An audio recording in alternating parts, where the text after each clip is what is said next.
eu la période des 30 Glorieuses, avec la planification, l'aménagement centralisé de la région parisienne.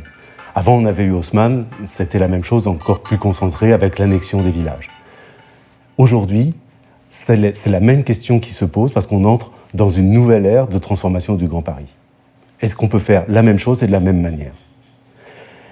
Comment on a fait au moment des 30 Glorieuses ? On a pensé l'image d'une ville idéale, avec les villes nouvelles, avec 5 villes nouvelles autour de Paris, toutes reliées par le RER. En réalité, le changement ne s'est pas du tout passé comme ça.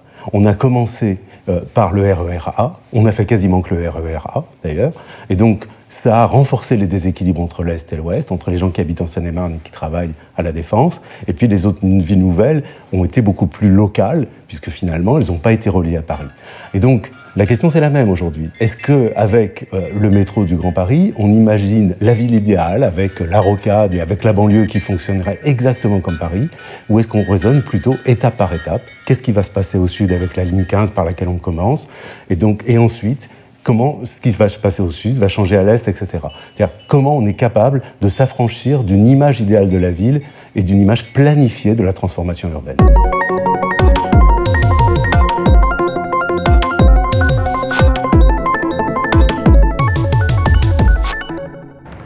Le Grand Paris, c'est pas seulement la métropole économique mondiale, c'est aussi le Grand Paris des habitants. Et pour comprendre comment vivent les habitants, il faut s'intéresser à leur territoire.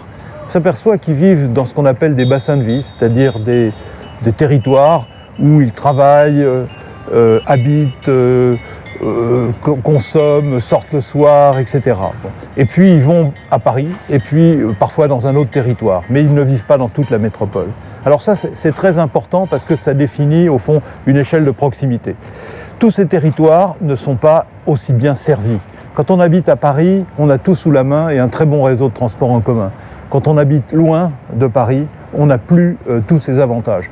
Puis une métropole, c'est à la fois ce qui apporte la richesse, mais c'est aussi un lieu d'exclusion. Toutes les métropoles mondiales fabriquent des quartiers d'exclusion. Il faut donc apporter les mêmes services à tous les franciliens. C'est une question d'équité territoriale.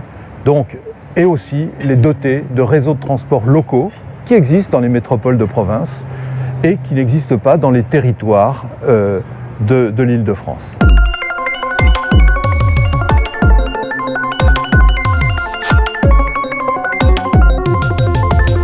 Une métropole plus juste et plus solidaire. Pour notre équipe à Berlin, cela signifie l'intensification de toutes les conditions existantes de la métropole. C'est-à-dire penser de reconstruire la ville sur la ville, cela ne signifie pas forcément de reconstruire du dense sur la ville légère. C'est aussi penser les transports en commun, des biens, mais aussi des personnes, du proche au lointain. C'est rendre visibles et accessibles les grands paysages, les grands parcs, les grandes forêts. C'est leur donner plus de valeur, et notamment plus de valeur d'usage.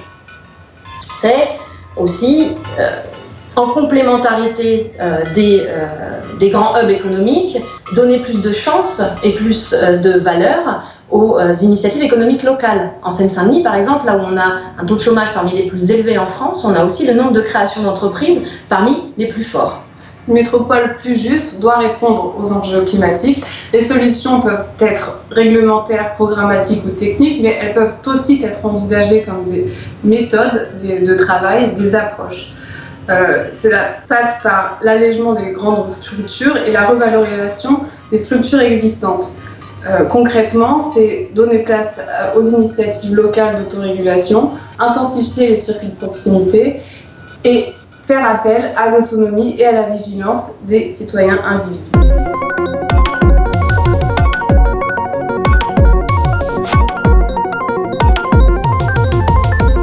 Ici, on est à Stein, dans un très joli quartier qui est au bord du parc. C'est le seul dans tout le parc. C'est une très bonne urbanité, c'est extrêmement sympathique, les gens aiment beaucoup y habiter.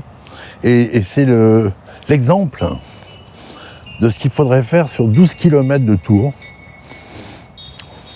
autour du parc, pour en faire une sorte d'immense parc Monceau, construit, Central Park.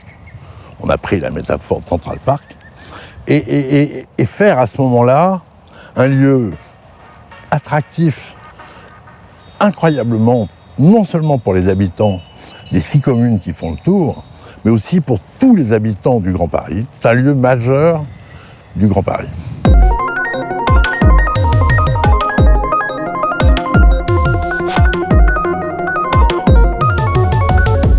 Le Havre, c'est Paris. Ça vous surprend ?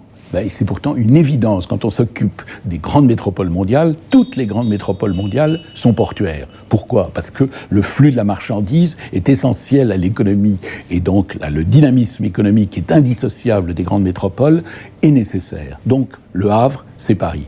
Mais ça ne suffit pas de dire ça. Il faut aussi s'intéresser sur qu'est-ce qui fonde l'ADN d'une grande métropole. Et l'ADN d'une grande métropole, eh bien, pour moi, c'est la vallée de la Seine. La vallée de la Seine aussi parce qu'elle amène les bateaux jusqu'ici, en face de nous, à Gennevilliers, parce qu'aujourd'hui, il y a un seul port, Paris, Rouen-Le Havre, et on passe la douane à Gennevilliers, qui devient la porte du monde de toutes les marchandises. Et puis aussi, il faut bien se dire que cette idée, ça vient d'une phrase que Bonaparte a explicitée en 1802 au Havre. Paris, Rouen-Le Havre, une seule et même ville dont la Seine est la grande rue.